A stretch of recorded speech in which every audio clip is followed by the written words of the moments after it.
Welcome to Samba Samba. Enjoy the video. You start by laying out 8 straps in numeric order so you can track tension.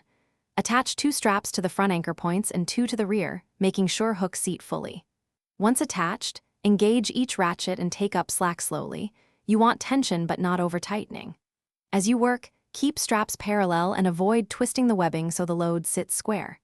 This prepares the basic anchor pattern and gets you ready for cross-tensioning next. Now you take straps 3 through 6 and run them as cross diagonals across the load. This prevents side-to-side shift.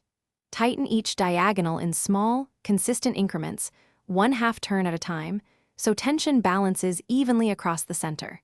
Make sure webbing lies flat and add edge protectors where necessary to avoid abrasion. Once the middle feels snug, double-check anchor points for any slippage. This middle sequence locks the load in place and sets up the final tightening.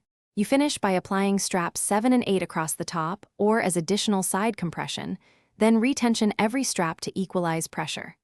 Walk around the load and operate each ratchet again so tension matches. Tuck or tie off loose tails to prevent flapping. If anything shifts during transit, stop, loosen the specific strap that moved, reseat the hook and webbing, and retighten gradually until stable. This troubleshooting step prevents damage and keeps the system reliable. Thanks for watching. Consider subscribing if we helped you.